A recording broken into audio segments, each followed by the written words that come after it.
Okay, good morning all.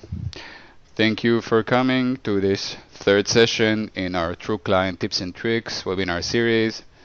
Again, as in all sessions, with us is Shlomi Nissim, TruClient R&D Manager, and myself, Lior, from the cost team. So, what did we have until now? We began with a functional overview of TruClient. We continued with object identification deep dive. Today, session will be focused on advanced scripting techniques. And our fourth and final session, scheduled for next week, August 2nd, will be a troubleshooting session on TruClient. Again, as in all our sessions, we encourage you to both listen to what Shlomi has to say and to ask questions during if you haven't received any answer to what you were considering. Again, as in all sessions, all questions will be collected and sent to you later on via an organized Q&A document, which you should have received by now for both sessions. Okay? And the session recording will be uploaded to the FTP of the previous sessions, but I will be sending an email when it is up and there. So, without further ado, let's continue with TruClient Advanced Scripting Techniques. Shlomi, the floor is yours.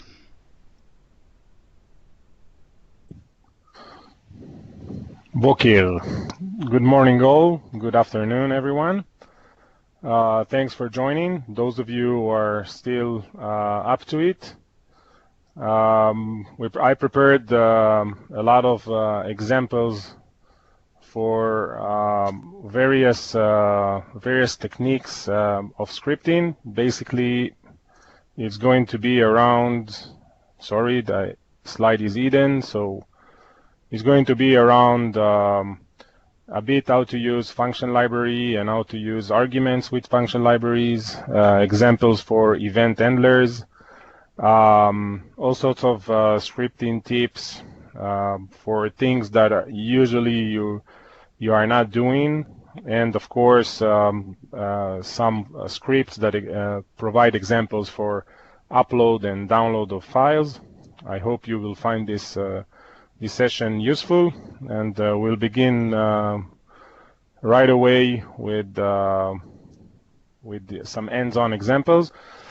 As always, I prepared some scripts in advance in order to make sure that we don't recreate everything from scratch during the session. I'll start with the functional libraries, and I'll explain what I did, basically. So in here, we have a function library that basically what it does, it goes to this demo page in TruClient help. This page actually is the help page for TruClient function and function libraries.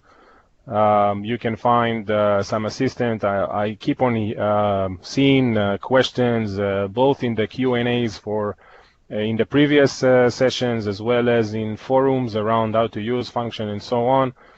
Everything is documented. Everything is documented in this help page, so you can access it.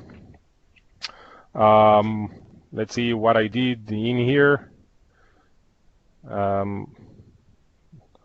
What did I click?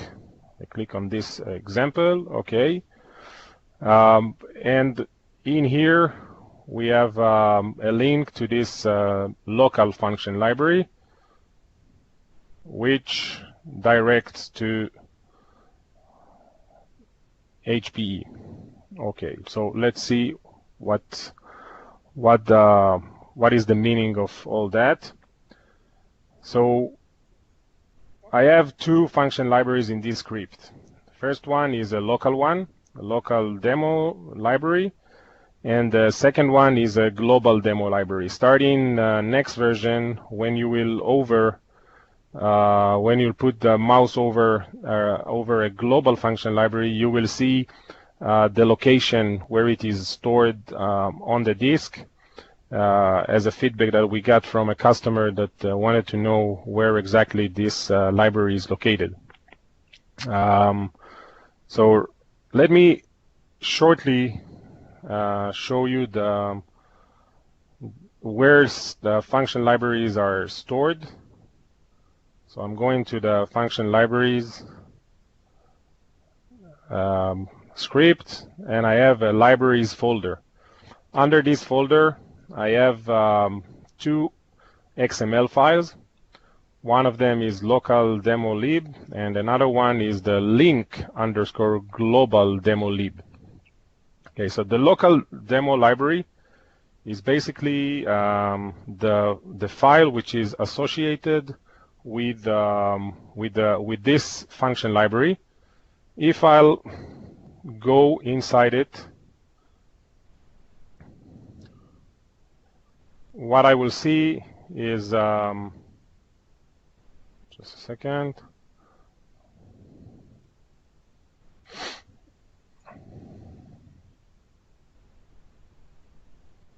What I will see is basically a typical script, but with a test object repository that does not contain a lot of data.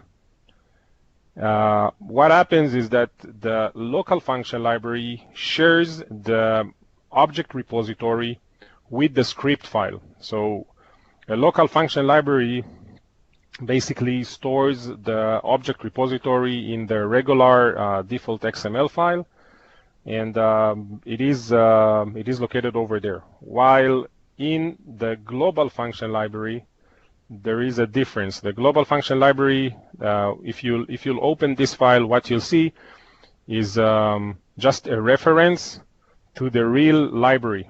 This library is located in here.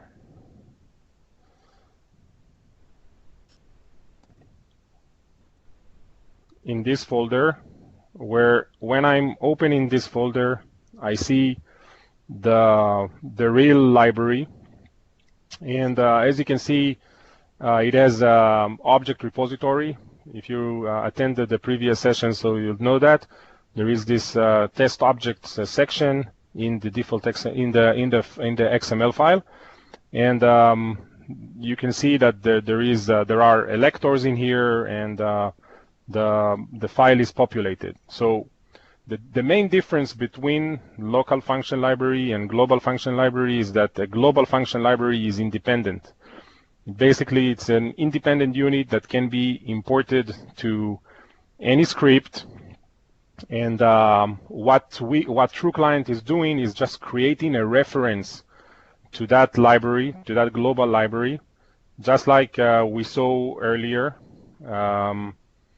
In here, we see a link file, and during runtime, when the script is basically when TruClient is loading, TruClient reads all the data from the real library file, and both present it in the user interface, like we see over here, and also when it runs, it also runs. In the past, we had a limitation that we didn't allow copying steps from a global function library. That's I'm marking those. Let me create just a new action for shortly, and let's paste those steps. As you can see, the limitation that we had in the past doesn't exist anymore. I don't remember in which version exactly we removed that limitation, but the limitation was as a result of the fact that the merge between the global function library object repository and the script was not trivial, but we've overcome that, and then now you can actually copy steps from a global function library to a local function library, from local to global, from wherever you want to anywhere you want. You will not be able to drop or to copy steps outside the context of a function, though, because a function library, its whole purpose is basically to be used for this purpose. as you saw earlier in the script, all I have is just a call function step to a local function library. Let's see what do I need to do in order to activate the global function library. So I'm just dropping from the toolbox a call function step. In the call function step arguments, I'm choosing the global function library. I'm choosing the function. I have only one function in there. There are no arguments in here. I can play this function using play this step. This is it. See, you have examples for that also in this help page. So this is like a short intro for that. Let's see what this function library is doing. This is the local one. Basically, it has an argument. So if I want to, if I want to add an argument to a function, then what I need to do is basically to go to the function argument section, click on the plus sign, plus in here, some arg, some arg, and then I can specify if this argument is mandatory or not in here, and that's it basically. Now, after I'm adding in here, I just added should navigate, and this is not an optional, so I must provide a value if I'm using this method, this function. And I see in here that I have should navigate. Right now it's true. So let's see what happens when I'm replaying that. I deliberately put a breakpoint in here in order to show that that indeed when I'm sending the true value, I'm going into the if statement, and the navigate step is going to start. But before I'll release it, you can see that the way I query this argument is basically using a prefix called func_args. So func_args dot the name of the argument, and according to that, TruClient behaves. So let's do this navigation. Don't have time for the navigation to complete, sorry. Let's see what happens when I choose false. Kind of predictable, but I think I took the breakpoint out, so I'll just put it back on. And let's replay that. And it is finalized because it was very fast. You probably didn't notice that, so let me put the breakpoint in here. So the TruClient comes, evaluates, should I navigate? No, finish, that's it. So let's see, let's add a new argument just in order to make you feel comfortable about it. Some arg, I'll make it an integer. I won't make it optional. You know what, let's make it an optional and let's refer to it in the function itself. So I'm just dropping in here and evaluate the JavaScript step inside the context of the function, regardless to the should navigating. And right now, because I have another, let me save that in order to update the script. Needs to be refreshed, and then I get this argument. Notice that because this argument is optional, we don't have this asterisk, the red asterisk near it, so I can just provide a number. I need to know that this is a number. When I'm using it, I'm just taking the number 2, and then in the evaluate JavaScript step, let me just do something like that, tc.log, then I'll just put it as a standard log.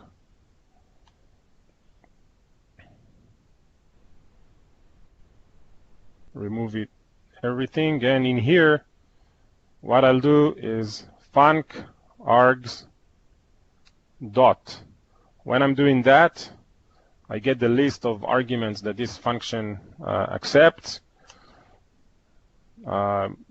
Use the sum arg, and this is basically it. I want to see this value in the browser console, so I'm going to put it like that. Replay, and I see the number 2 over here.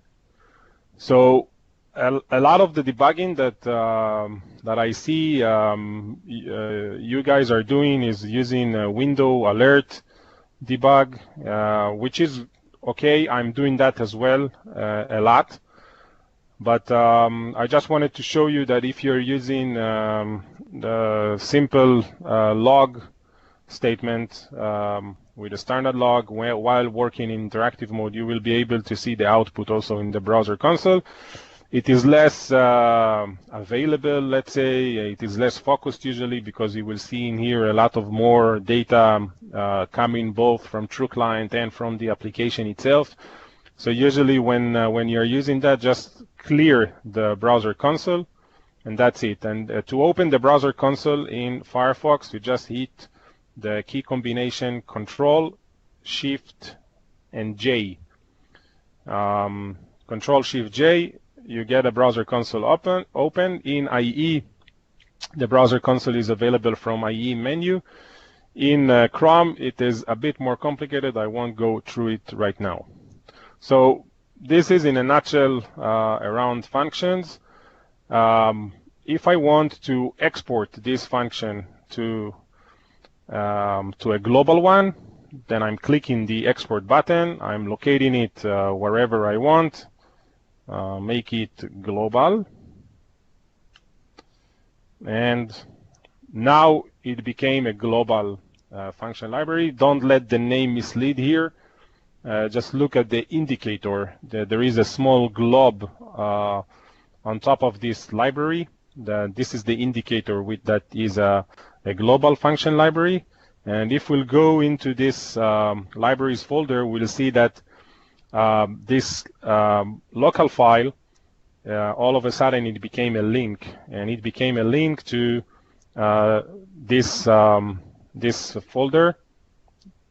Sorry. To this folder, to the C temp libs, and make it global. This is the name that I gave to the real library. One last point, since global function libraries have fixed location in here, then you need to make sure that this file is accessible from all the load generators. So usually I recommend saving it under network drive, which is mapped in all load generator, or in case you're using Performance Center and the agent is running as a service, then you should probably use a full UNC path and make sure that this path is accessible from the load generator. In the future, we'll consider making this this file, maybe transfer it automatically to the load generator and prevent you guys from taking care of that.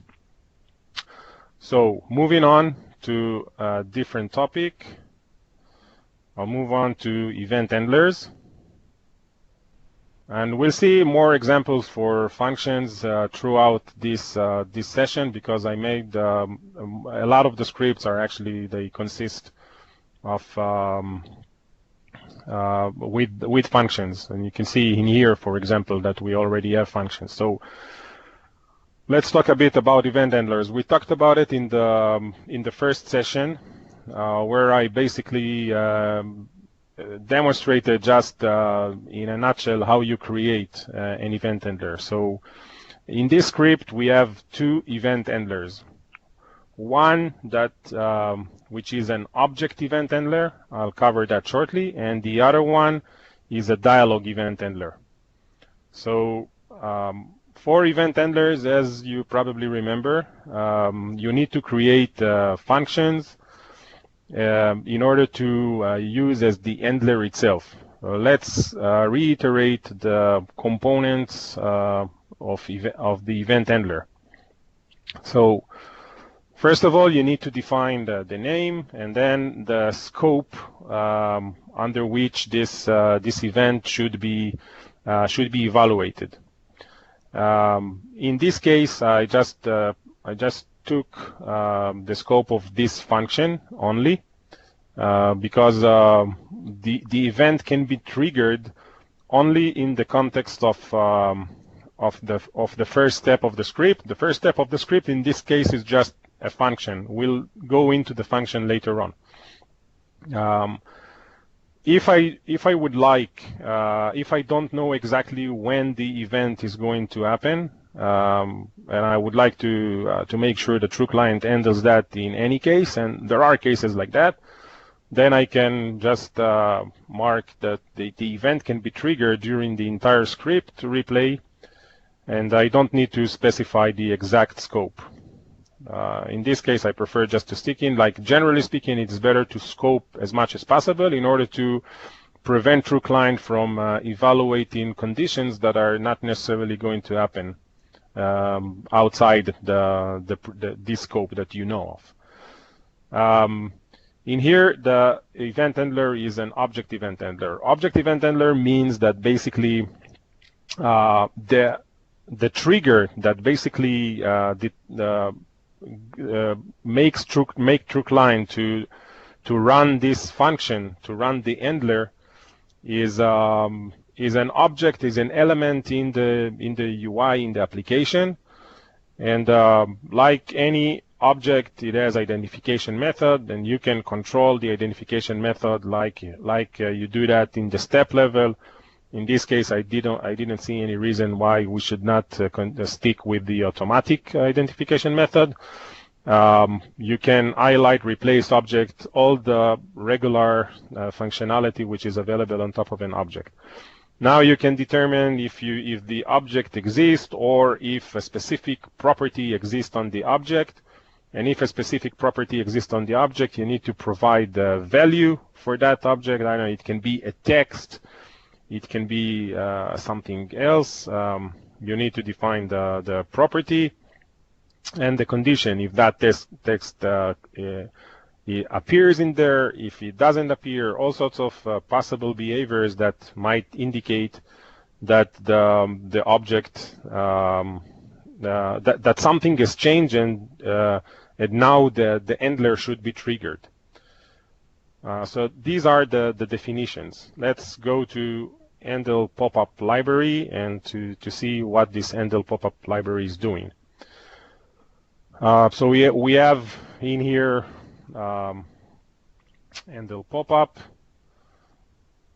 What handle pop-up is doing is very simple, and maybe you will see that soon. It basically activates a window, and then it closes that window. So in order to better understand what's going on in here, let's see what the script is doing. The script basically navigates to my application. This is just a demo application, but this application, what it's doing is just opening windows. These windows, let's assume that these windows are actually being popped up by your application and you don't want them to disturb you doing whatever it is that the application is doing. So of course, this is just an illustration, but in your case, you will navigate somewhere, you will start doing your business process and all the steps inside it, and all of a sudden something unexpected happens and you want to dismiss that unexpected behavior and move on.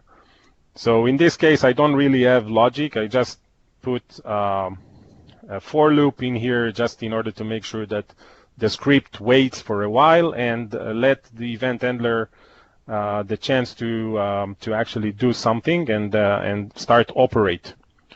At the end, after this loop, I'm just activating the main browser window and clicking on the back button over here in order to prevent further pop-ups from being triggered. So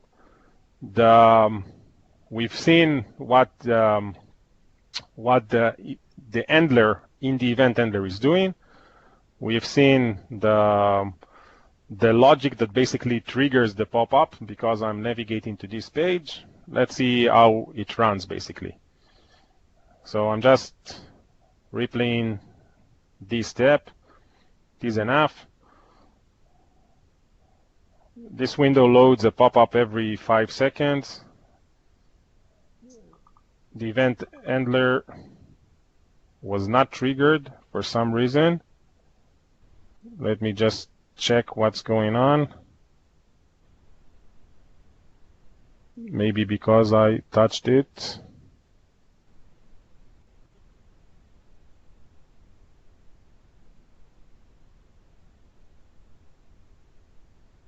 Let's do something like that.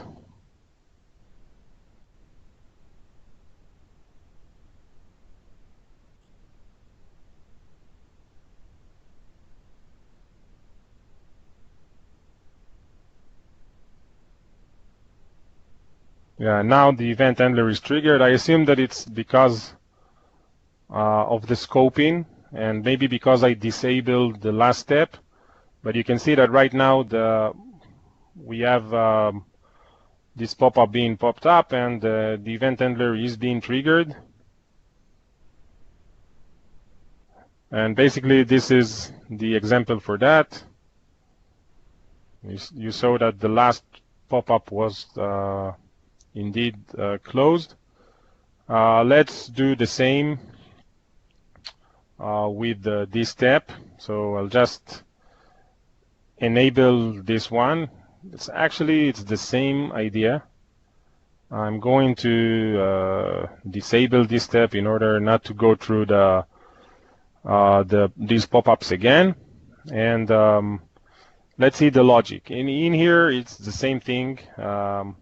I have some dummy logic that basically goes to this site, to W3 schools. By the way, I recommend all of you, in case you would like to learn a bit JavaScript or HTML, to visit W3 schools. It's a very good source for it. What I did in here is just I changed the code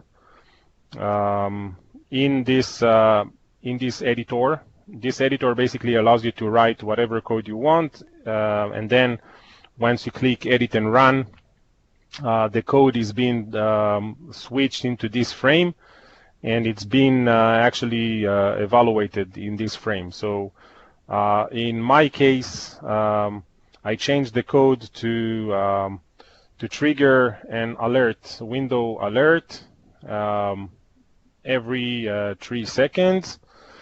And this is the alert box, and then I'm clicking the edit and run in order to apply. Notice that in the typing interval I changed it to 1 second because the default is at 300 to 1 millisecond. I'm sorry, the default is 350 milliseconds. I don't want to keep us waiting, so I just change it to 1 millisecond, then click edit and run, and then I'm waiting again, simulating some wait time in order to make sure that alert boxes will pop up. Then, in order to stop this alert from happening, I'm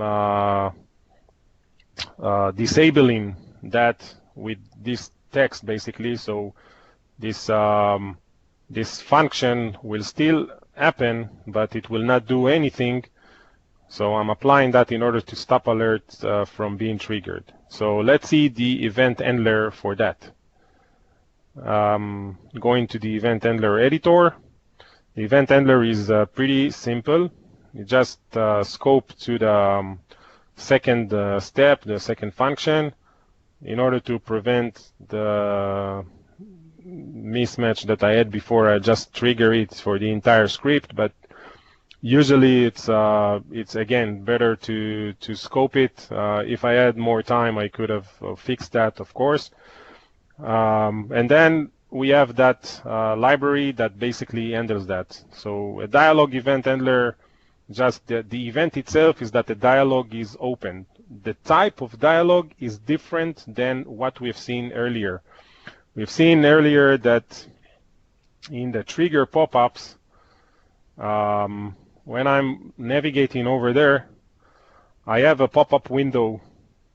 From terminology perspective, you can consider that as a dialog. Say, yeah, I have a dialog in my application, but this is not. This is a window. This is a regular window, and in that window, this window is not being identified by TruClient as a dialog. Therefore, you need to use my object in this event was this image. So a dialog is basically, let me just remind you, I'll drop generic browser action step, and we'll see these are the dialogs that we're talking about: alert, authenticate, confirm, prompt. In Firefox specifically, there is also a prompt password dialog, but these are the dialogs that we're talking about. All the rest of it, in some cases, there are div elements that, like, let me give you an example for something like that. Maybe in your application, you will see something like that.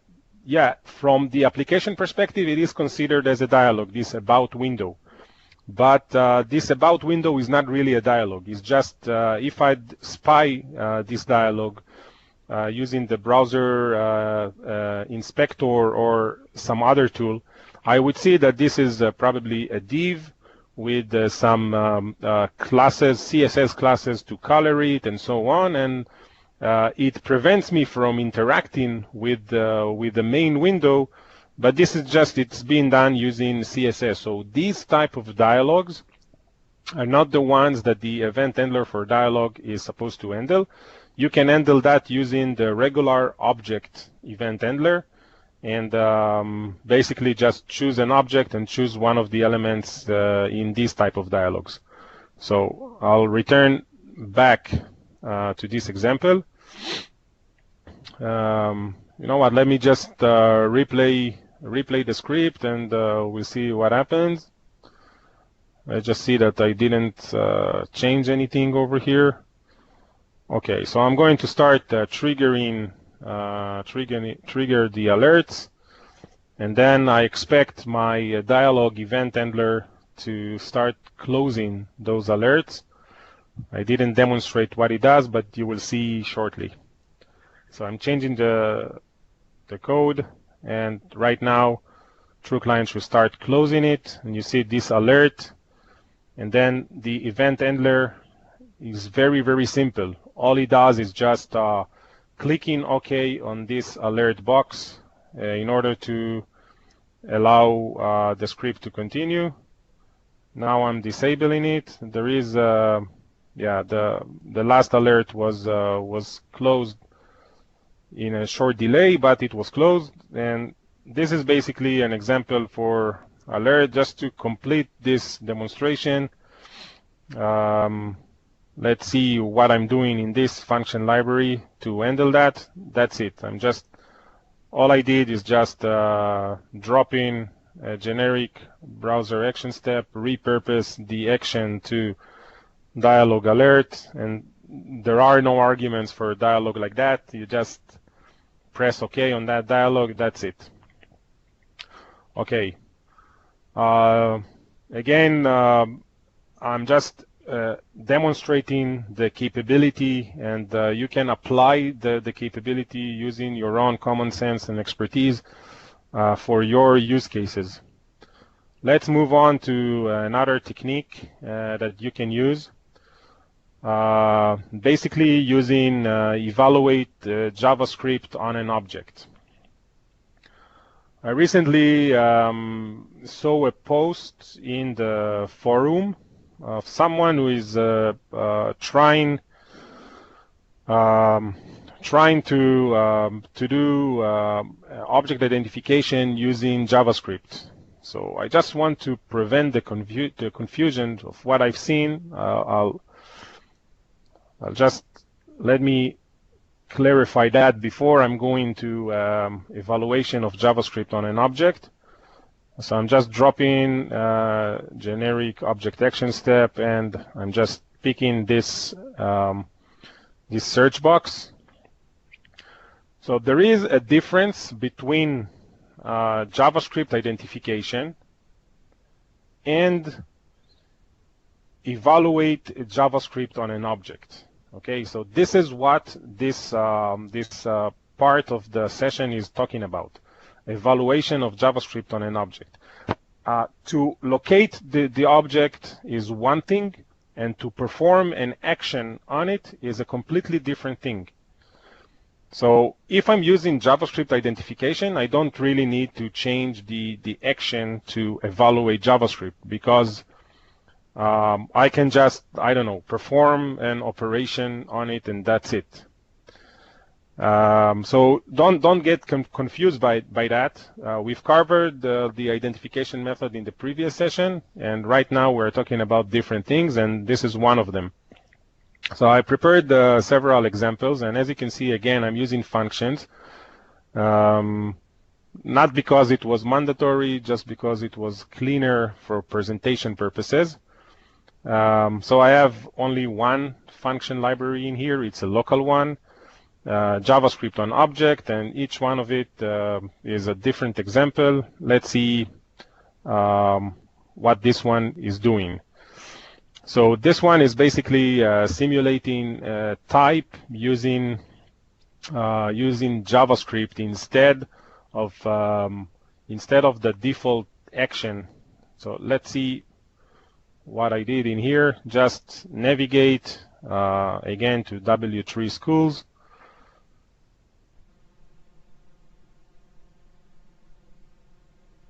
Come on. Okay, and then I typed a text in here in this HTML element text box, and then I did the same thing, but so let's see that this object is the same object that I used before, only that in the actions argument of this step, instead of using type, I changed it to evaluate JavaScript, and in the argument, in order to type something, I did object.value equals to test.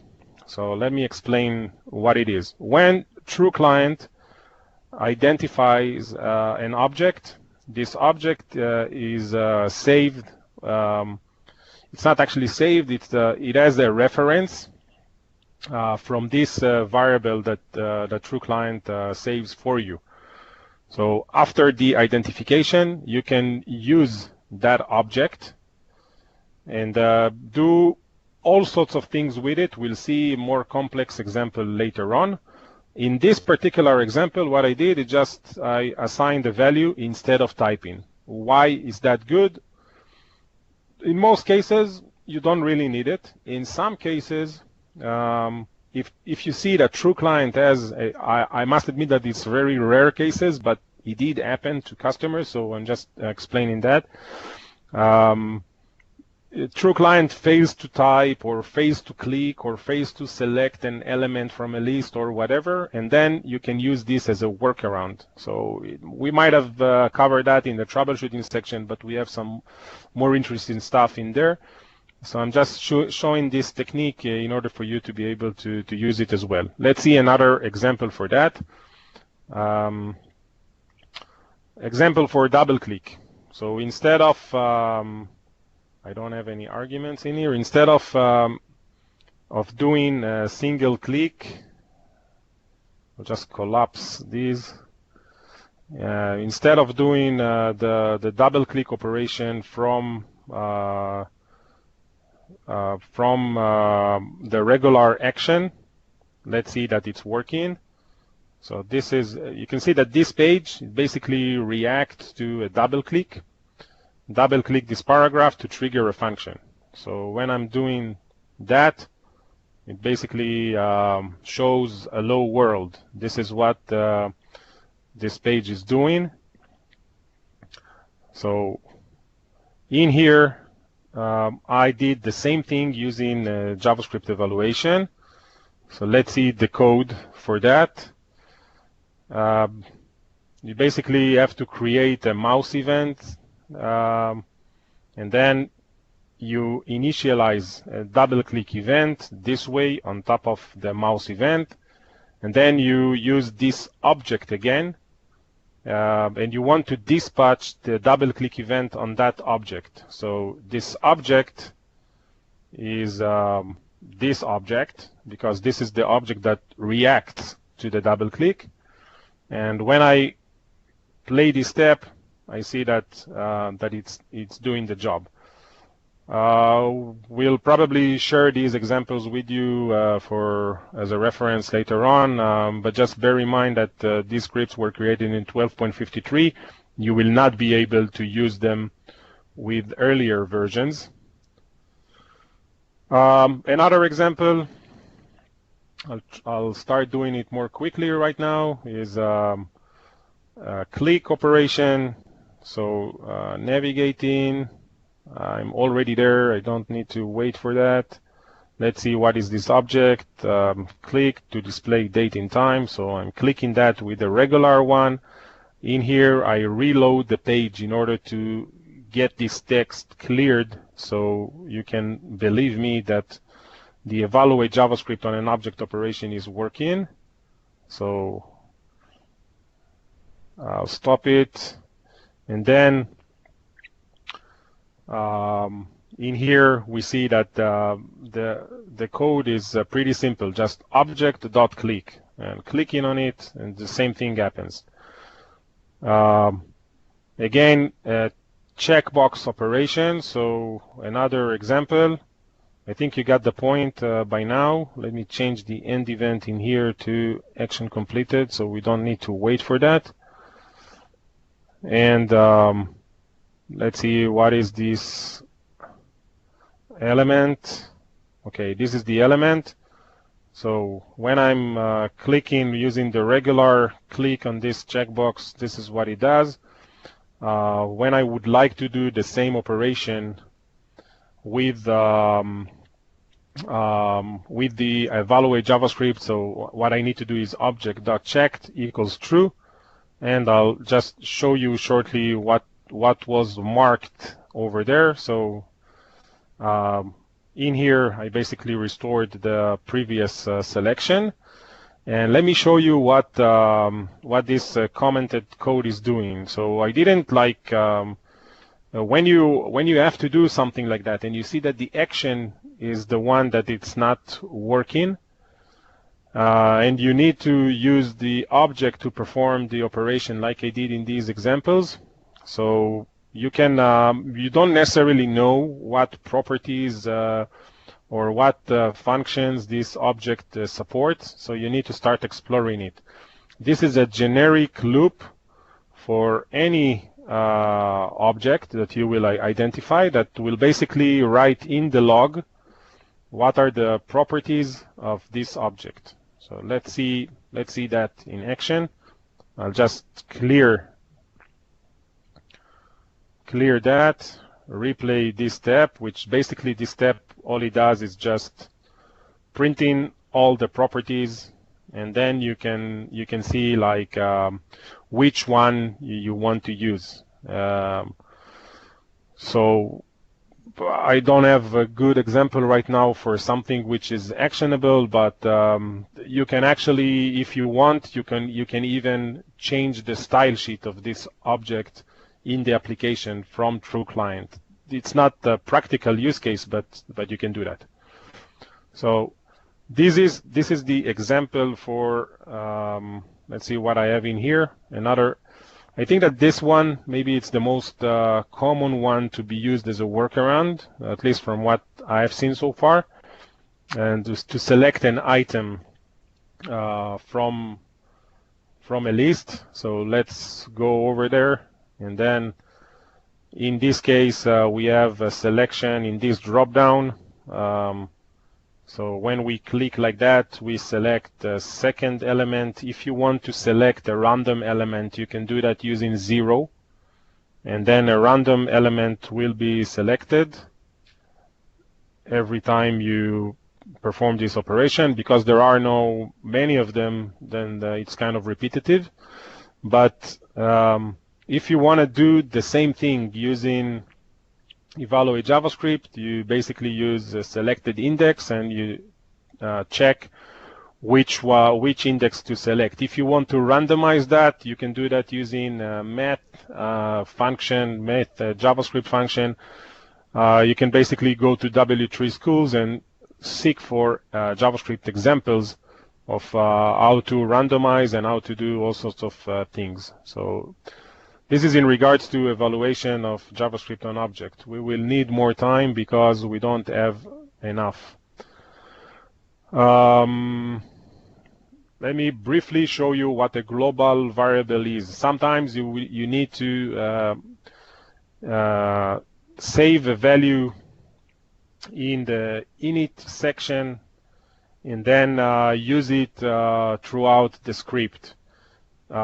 Because when TruClient runs with the simulate new user on, TruClient clears the context and the memory and cache and connections, both for the application and for TruClient itself.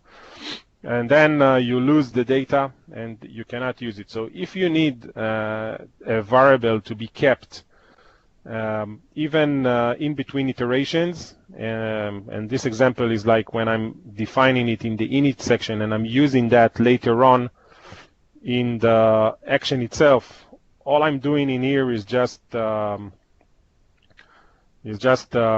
printing the value to the log in order to review that later.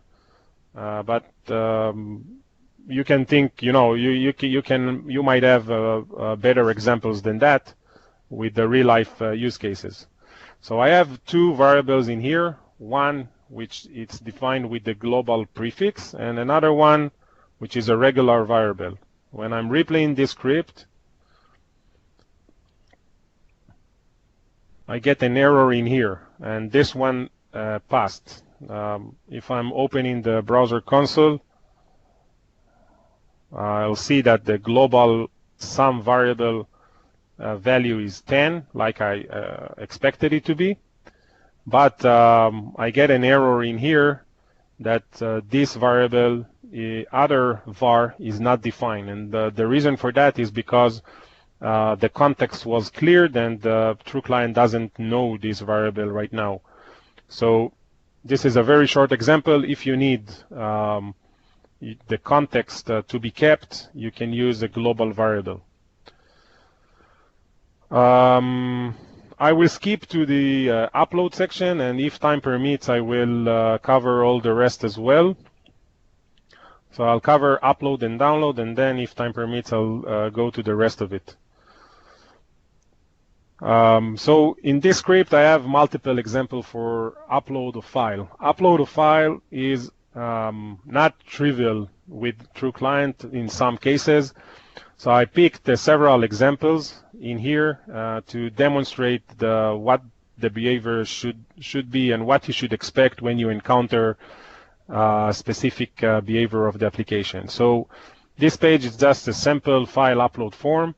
Whenever you see this element in here, this element is actually a file input element.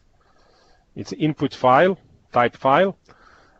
This is the standard way of doing that in HTML. So both the regular old-fashioned examples like this one and the newest cutting-edge HTML5 approach is using, at the end of the day, the same input type file element. Only that in some cases this element doesn't appear on screen immediately. We will see an example like that later on. And it's being added dynamically later on. In this example, it's a very simple example. When I'm recording something like that, let me create a new action just for the sake of the demonstration very shortly. I'll just record that, click on browse. This browse dialog, you see that it's a blocking dialog. If I'm trying to touch the main window, I fail doing so.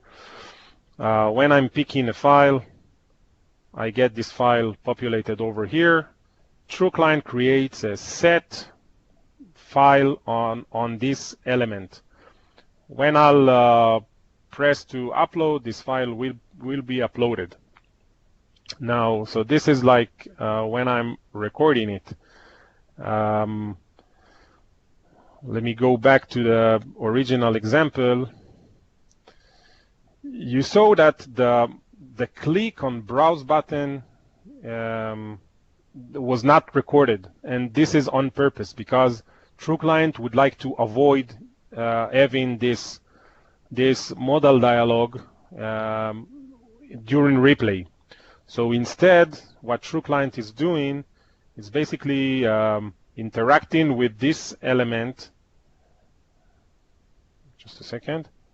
Interacting with this element and just setting a value in it, like that.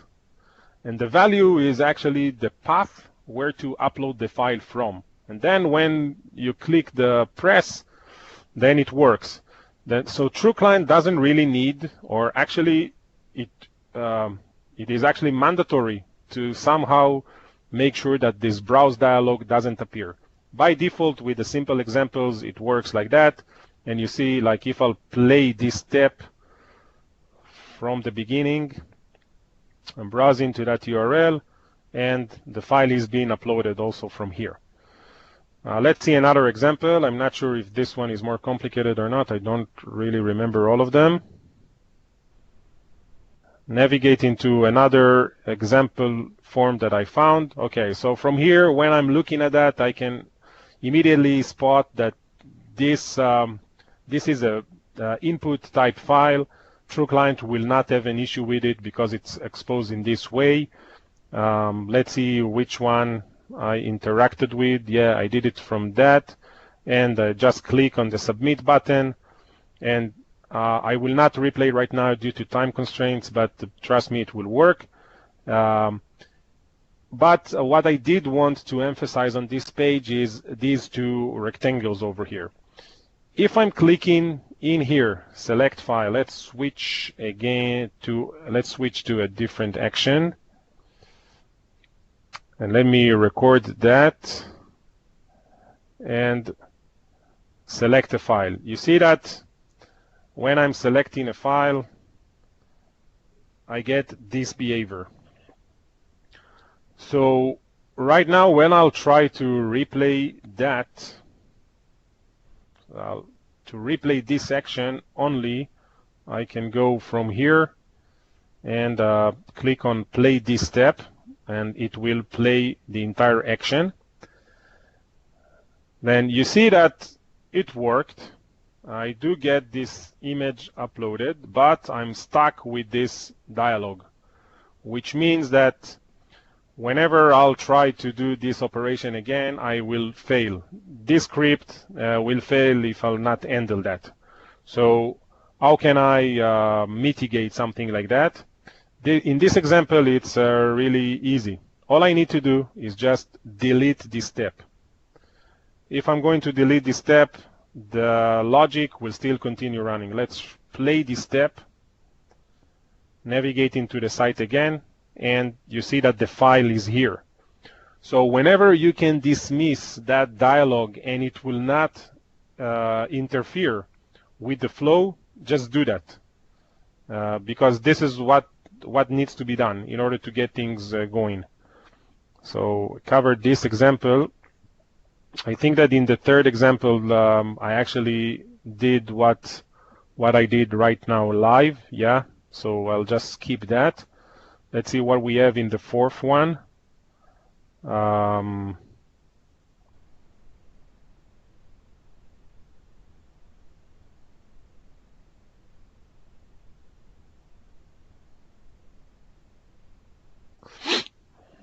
So navigating to another page. Okay, this page also we have typical browse elements. I'm not worried about them because I know that this is input type file. TruClient will handle that correctly. I just wanted to touch upon these two boxes in here. This is a drop zone. A drop zone means that I can basically go and pick a file from the desktop. Let's say this one. I don't know if that's supported or not. Okay, not supported, but I can basically drop a file in here, and then it will update this form, and if you click later on upload, it will be uploaded. Drag and drop operations like that are not supported by TruClient because TruClient works only in the context of the application in here, and you will not be able to mimic this operation like if you pick a file from your desktop and just put it in there. So this is something that is simply it's not supported, and I don't think that is going to be supported anytime soon. Also, something which is currently limited and hopefully we will support it sometime in the future is the ability to select multiple files. In here I can select 1, 2, and you see that 2 files are selected in here. If you will record something like that with TruClient, it will not succeed because TruClient will just pick the last value out of these 2, I think, in the recording, and you will get like set with 1 file only. So if you want to work around that, you can basically put multiple set statements like that, and it will update the form set file. So this is the workaround for something like that. How you can create these multiple steps, it's simply by copy paste and changing the path in here to the real file that is located on your local drive. Of course, you need to make sure that this drive is available also. These files are available also in the load generator. If you want to make it location agnostic at all, so you can attach the file to the script and you can refer to the file path using scriptdir attribute in evaluate JavaScript step. I'm kind of lacking time over here, but I will not be able to demonstrate it, unfortunately. Let's play this step to see what is the last example in upload. So this form basically allows also selection of multiple files, and this is not a good, not the kind of functionality that TruClient supports well. First of all, when I'm looking at this page, I see that I don't see that browse button, which immediately as a TruClient user, I'm alerted how to handle that. So when I'm recording something like that, I see that I have in here a step that I deliberately disabled. I will record it. So a click on select files will be recorded as well. Obviously, it will trigger this dialog. This dialog is blocking. I don't want it, so I disable it. And then I have set file on the relevant form. In this case, it's working. As you see, it's working without me doing anything special about it. But this form actually allows to select multiple files. I think, if I remember correctly, if I'll click Shift, yeah, it's allows selecting multiple files. Again, I cannot do it. In the previous example, if I had multiple set statements and I replay them one by one, then the form was properly updated, and eventually I was able, once I clicked the upload button, to upload everything to the server in one shot, which is probably what you want to test. In this example, this is more problematic and more limited in TruClient today, unfortunately, since we do not support in this step to assign multiple files, then and this form basically prevents me to do the trick that I did in the previous example. Then I'm forced actually to upload only one file at a time, which is a limitation, and again, hopefully we will fix that in the future. So instead of that, I just upload one file, reloaded the page, and then set the next file to, and then if I add another click on upload file, after that it would be uploaded again. So again, this is a limitation, and hopefully it will be fixed. I hope, the main takeaway from upload functionality is basically to prevent clicks like that from appearing, and making sure that that input file in here as well, if I'll search the HTML code good enough, I will find an input type file attribute element in the HTML, because it cannot work without it. Okay, we will continue for a few more minutes, and those of you who need to go, I apologize, you will see the recording. Let's see an example for download. So download is much more problematic because you would like to measure that. The download itself, it changes between the different browsers. In this case, I'm using Firefox. For IE, there is a need in a different workaround. So for Firefox, in order to the problem with download of files is something like that. Let me demonstrate the problem, and it's kind of similar to the problem that we just covered with the upload of files. So the problem is with the dialog. So when I'm clicking to download this file, I'm getting this dialog. This dialog is a dialog that TruClient doesn't recognize. It doesn't know how to interact with it. And as a result, because TruClient doesn't know how to interact with it, I cannot save the file, and I cannot continue my my business process. So in order to work around that, there is a different workaround in each one of the browsers. Specifically in Firefox, there is a configuration. This is the configuration in here, which I can, when I'm going to about config and I'm typing this configuration in here, this is basically the configuration that instructs Firefox not to ask whether the user would like to save it to the disk or not.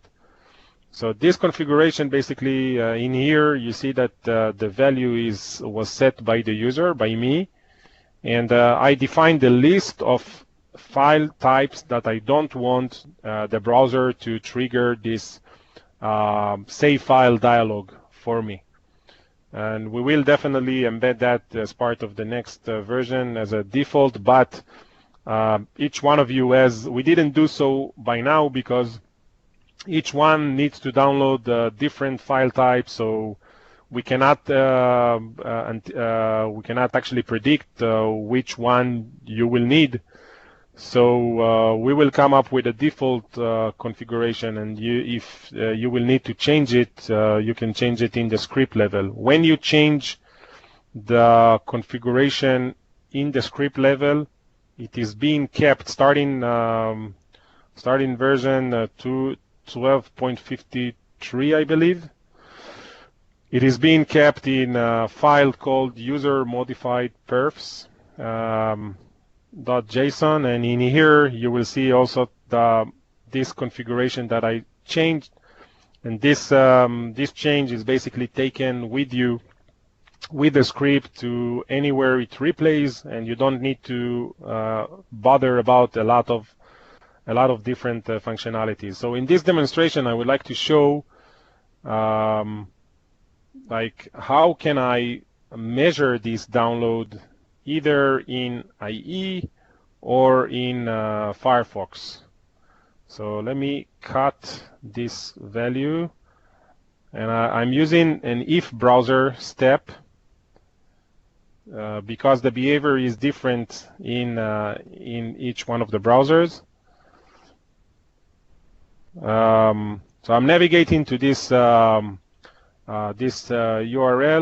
and then if the browser is IE, then we will evaluate a C function that measure the file download time, which means that the file will be downloaded behind the scenes, but not sure you will find it on the disk.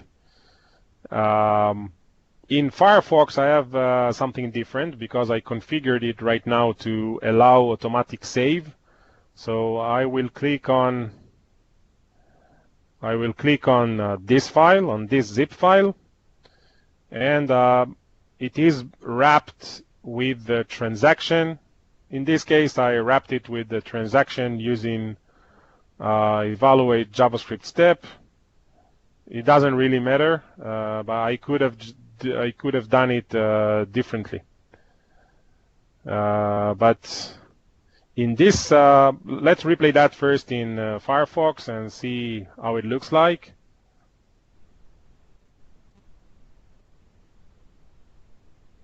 So navigation to this page. Page is being loaded. You see that only the relevant steps for Firefox were happened, and the file was downloaded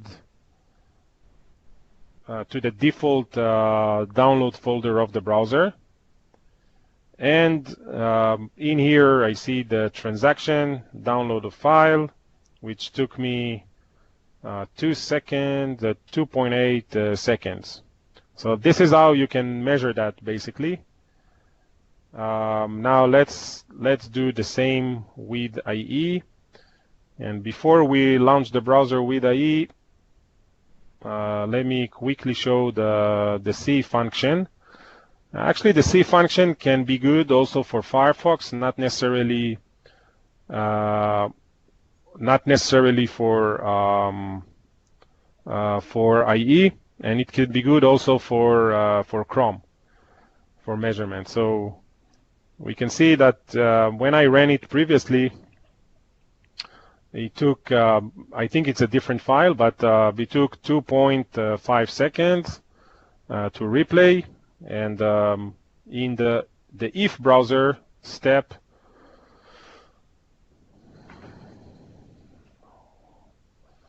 when I replay the script, then it goes only to the relevant part of the script with for IE.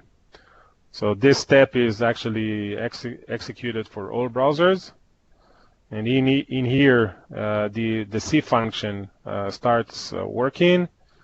The file is being downloaded behind the scenes. I don't have time to cover what exactly it does, but if you will see the interactive replay, right now it took longer. Not sure why. I'm not going to dive into it at the moment, but what it does, it's basically using Windows network, Internet network DLL, and basically interact with its API to download the file and to measure the time that it takes. So the transaction is being started in C code, and buffers are being downloaded, and until basically the total is reached, and we close the handles, and that's pretty much it. So it allows you to measure the download time in IE as well, and as I said, we will share the examples. I want to cover 2 more quick examples, and again, if you don't have the time, you can listen to the recording. Very quick one because it was recently raised in the forum, so I would just want you to see, like, it's kind of similar to what we did earlier with the object object with the evaluation of JavaScript, but this is kind of a bit different. This form basically allows you to get the key code for whatever key event you are triggering.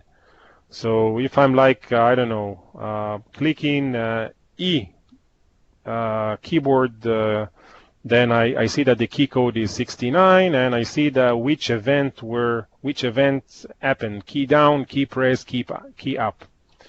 So if you need to simulate something like that with the TruClient, so if you take a generic object action, press on the element that needs to be clicked, you can change the action from the default one, from the click, which is the default, to press key, or if you record it, then it will be recorded as press key. And in the press key is kind of limited. It gives you in the key name a list of keys that you can mimic. So these are like whether it's the error keys or enter, delete, and keys like that. And then if you also need to mimic control alongside with it, or alt with it, or shift, you can say, okay, yeah, true, I want it to be with shift and whatever. If I replay that on this element, you see that the key code for enter key is 13. If I'll do that manually, I will get the same results. So this is actually to prove that TruClient simulated correctly. But if I need to click on a different key, like in here, so in the recent post in the forum, someone needed to simulate F2. F2 key press. So this is the code for simulating that. So this is when I'm clicking manually, this is what I get, F2. You'll have to trust me that I clicked. So this is the key code for that. And this step, what it does, it's doing the same thing. You see 113, this is the key code for F2. And I'm doing key down, key press, key up, and when I do that on this element, I get the same result. This is a perfect example for doing that in a global function library. You can I took this code over here and I generalize it to be used in whatever script I want. So I took the initialization part of it because it needs to be done only once, and I placed it in this function library in a function called init, like that. And then I took the rest of the code and what I did is just took the keyboard event. I defined event argument in the function and a key. So the event can be either key down, key up, key press. And the key is whatever you need to simulate. So if I'll change the logic over here right now, I don't have enough time, so I won't do that. But if I'll change the logic to something like that, call function, and I'll call, I was pretty sure that I did that already, but apparently I didn't save it. Call function, init, and then call function,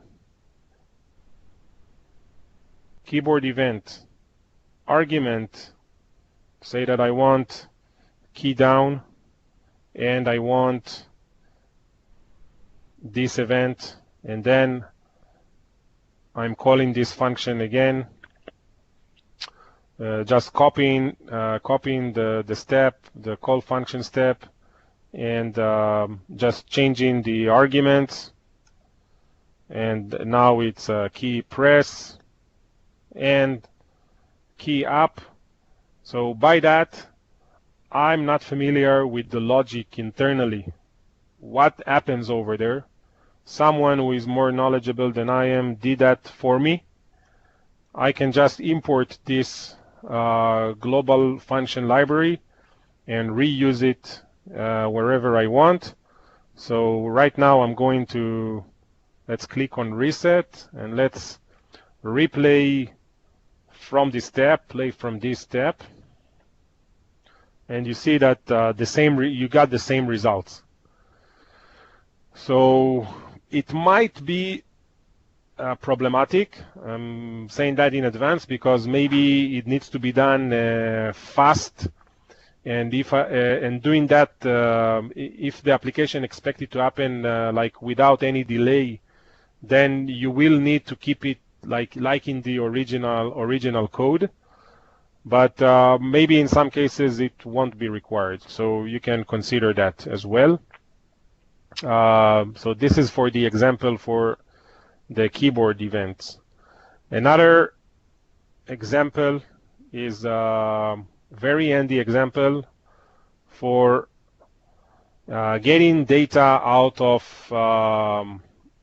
an application and creating your own monitor using TruClient. So in this example, I just went to some server status page for Apache web server, and you see that this page exposes, like if your application runs with Apache web server, you can go to the server status page and you can see that it exposes information about the CPU utilization in the page, about the total traffic, and so on. So in this example, I wanted to show you how can I take this value out of the page and basically report them to LoadRunner controller and create your own graph under the user-defined data points graph. So in the controller, one of the graphs is called user-defined data points, and it allows you basically to create your own data point, and by that you can create your own monitors, your own performance monitor, or whatever it is that you want to do.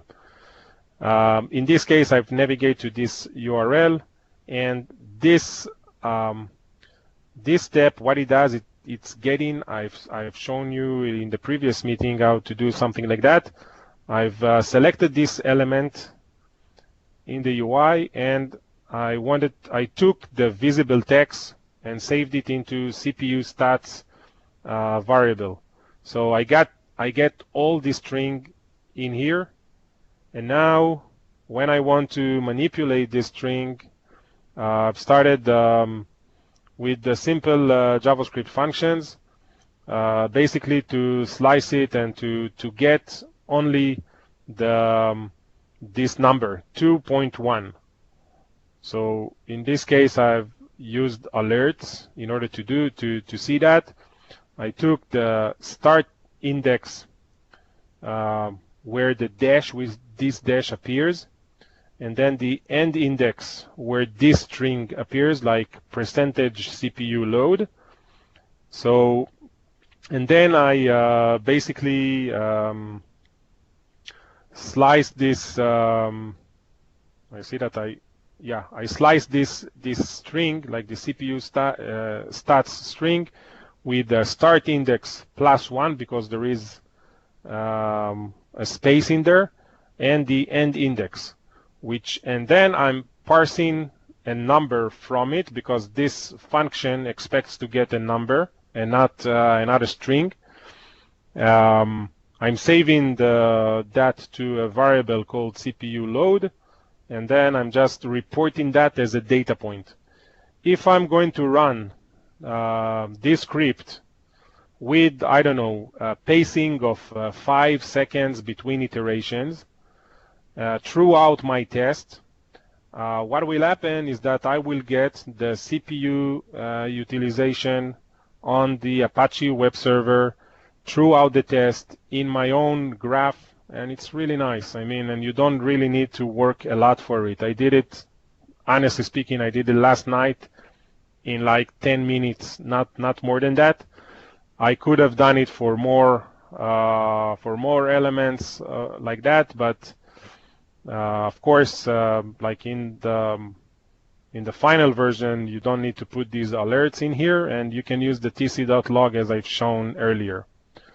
So this is an example for how to create your own monitor. Really last example, and again I apologize for the long delay. How to use an object. We've seen earlier that we can use an object as part of evaluate JavaScript on object. I want to show you in this example how you can use that object also later on in the script and do several things with it. This is like one of the questions or comments that were raised in the object identification session. So I decided to address it in here. So what this script is doing, it's other than navigating to Hewlett-Packard Enterprise homepage. In here, it's basically interacting with this services link, and I did an evaluate JavaScript on it. Okay, let's see what I did in here. A very simple thing, just I have this object. This object exists in the context of this step only. I want to save a reference to this object. So I saved it under like services menu item reference. So now let's see what I did with it later. In here I have that the same loop that I've shown you earlier, that you can go over all the properties in that object. So you have this object, we go over all the properties. In this case, I deliberately created an alert in the middle in order to make sure that I can clear the browser console and maybe copy all the text from it and then continue the loop, basically to control the printing inside the browser console, because the browser console allows a specific size of data to be kept in it. So this is not a mandatory step, but it is needed sometime, because if you want to interact with that object, you need to understand what kind of properties and what operation it allows you to do.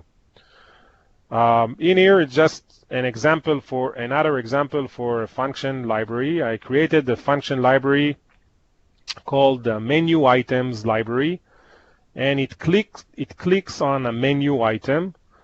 By default, the identification that I chose was on a solution object, but I changed this step to use descriptors, because what I want to do is I want to click on an argument on a link that I'm getting from an argument in the function. So it's kind of a summary and a mix of all the things that we have learned so far. So we can see that this function, it has an argument called menu item title. It's a string and it's mandatory. It's not an optional string. And the way I'm accessing it, because I'm accessing it from the context of object identification, I need to put the args context prefix. And then, because it's an argument of a function, I need to put the func args before, right after, and then I can access this value.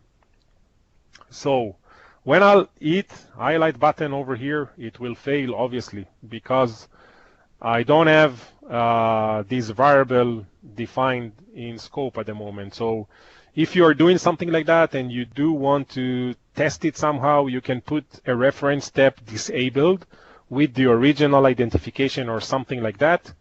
And because right now you cannot really use it from here.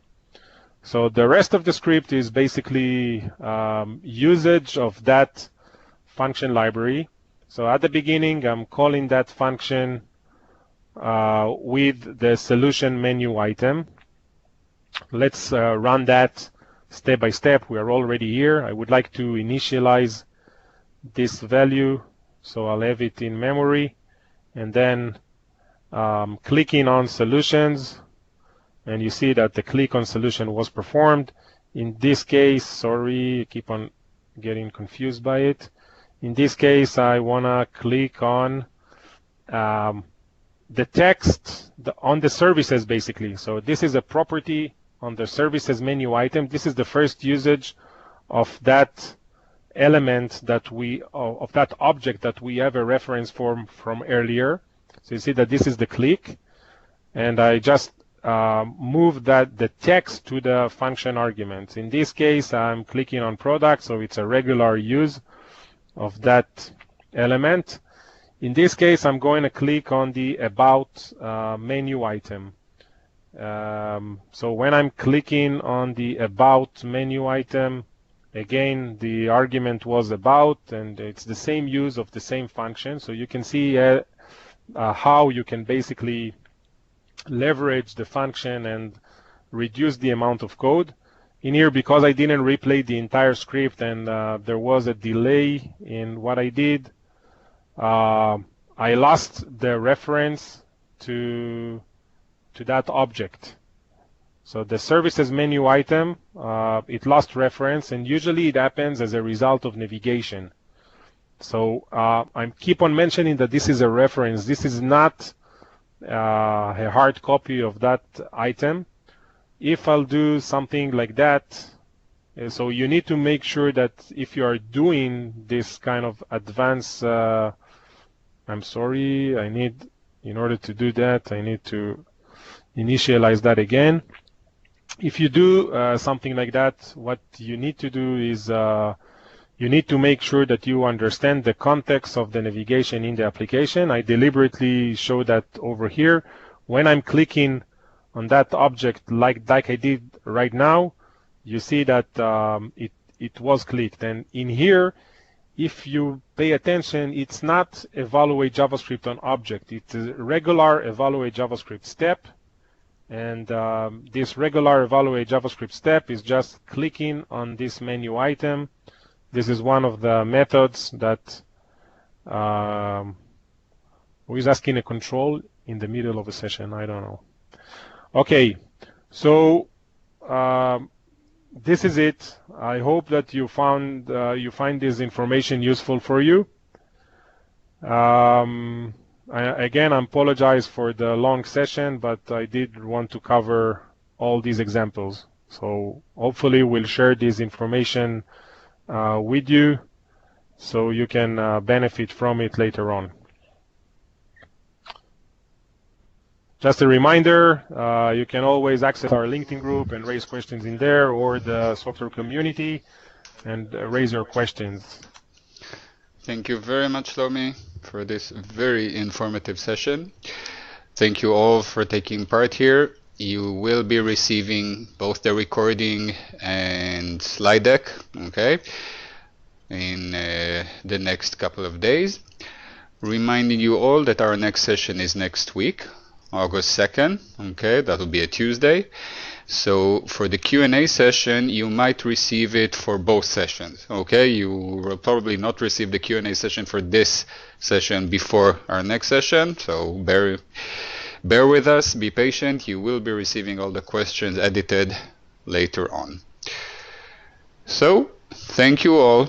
Have a great rest of the day, and we will see you in our next and final session next week. Cheers. Have a great day. Bye-bye.